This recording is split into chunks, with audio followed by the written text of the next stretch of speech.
Pour quelle raison est-ce que nous sommes réunis dans la paroisse Saint-François d'Assise aujourd'hui? J'allais te poser la même question puisque tu es là aussi.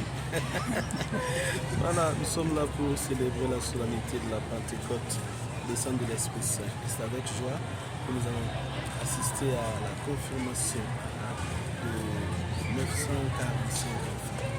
Toutes les grâces pour que nous sommes réunis pour partager notre joie. Que signifie la Pentecôte? La Pentecôte, c'est, je me rappelle, ce que le Seigneur nous a promis, l'Esprit Saint, un paraclet qui nous donne la force de pouvoir continuer la mission d'évangélisation. Pourquoi célébrer la Pentecôte? La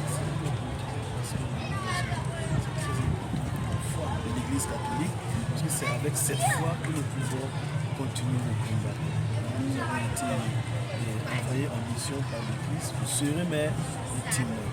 Pour être témoin, il faut être rempli de l'Esprit Saint. Il faut être rempli de la force de Dieu. Il faut être rempli de Dieu lui-même. On ne va pas en mission que si l'on s'est assis d'abord devant le maître, à genoux, écouter ses confidences avant de pouvoir amener Dieu. Et pourquoi c'est le jour de la Pentecôte que la paroisse Saint-François d'Assise a choisi pour les baptêmes et confirmations? Ce n'est pas seulement la Pentecôte, c'est un événement diocésain.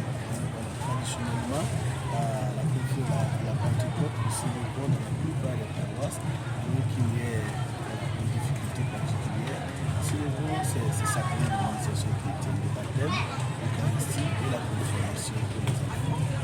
Et plus de 900 personnes ont reçu leur confirmation. Et combien d'enfants ont reçu le sacrement de baptême? Hier, c'était le sacrement de baptême, je te parlais, mais à écouter les volontaires, on a baptisé plus de 1100 enfants. C'est la première qui est de la grâce. C'est pas évident. Alors, monsieur l'abbé, quels sont vos ressentiments en ce jour? Baptiser plus de 1000 enfants, confirmer dans la foi chrétienne plus de 900 enfants. Quels sont vos ressentiments aujourd'hui? C'est un défi. C'est un défi parce qu'il ne s'agit pas seulement de baptiser, de confirmer. Il faut qu'ils soient conscients de cette grâce qu'ils ont reçue et qu'ils s'engagent réellement à témoigner de leur foi. Comme on le disait tantôt, confirmé. Quand on est confirmé, ça veut dire qu'on est adulte dans la foi dans l'Église catholique.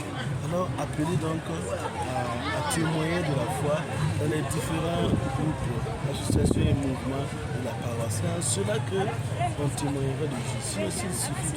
Il s'agit de seulement recevoir un sacrement et puis s'enorgueillir en disant j'ai reçu tous les sacrements, alors que tu n'es pas témoin, ça ne sert à rien. C'est un appel aussi pour les adultes. Quand on célèbre comme ça la confirmation pour leurs enfants, c'est un rappel pour eux-mêmes. Qu'est-ce que tu as fait des dons de l'Esprit déposés en toi? Est-ce que tu es vraiment témoin dans ta maison, dans ta famille, au service ou bien dans la société? Est-ce que tu es témoin de Dieu qui est chemin, vérité et vie? Ou bien c'est juste du folklore?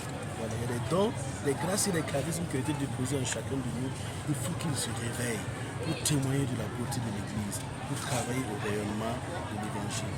Alors c'est un défi et pour les enfants et pour les adultes qui l'ont déjà fait depuis longtemps. Alors, pour les enfants qui ont reçu les sacrements aujourd'hui et hier soir, quels sont les conseils que vous leur donnez pour qu'ils vivent réellement cette foi chrétienne que vous nous dites? D'accord, merci. Les conseils que j'ai à leur donner, c'est général. Non seulement pour les enfants, mais aussi pour les adultes. On ne devient témoin que si l'on s'assoit devant le maître. S'asseoir devant le maître, c'est écouter sa parole. Si tu n'as pas la parole de Dieu en toi, tu ne peux pas aller annoncer, tu ne peux pas témoigner de Jésus-Christ ressuscité. Alors, mon conseil, c'est de se mettre à lire la parole de Dieu, la Bible. Lire la Bible. Tout chrétien confirmé devrait pouvoir lire toute la Bible de la Genèse à l'Apocalypse, au moins une fois dans sa vie. Sinon, il y a quelque chose qui manque. Tu vas annoncer quoi? C'est Jésus que tu dois annoncer. Est-ce que tu connais Jésus? Il est dans ta parole. Alors, mon conseil, c'est de se mettre devant. Ceux qui ne l'ont pas encore fait, de commencer à lire la Bible, la parole de Dieu, pour être rempli de cette parole afin de pouvoir être témoin. Voilà. La deuxième chose, C'est aussi de se mettre à genoux devant le Saint-Sacrement. C'est le Christ qui nous donne la force du témoignage aussi. Alors, se mettre à genoux, participer à l'Eucharistie et adorer le Seigneur pour être rempli de sa force, des rayons de lumière qui sortent de son cœur sacré, pour pouvoir être vraiment efficace et fécond dans la mission. Donc, c'est les deux conseils que je donne, lire la parole de Dieu et être à genoux pour être témoin. Merci. Si vous voulez rappeler, Mon nom est Brice Alex Nana, je suis à la paroisse Saint-Charles de la Merci.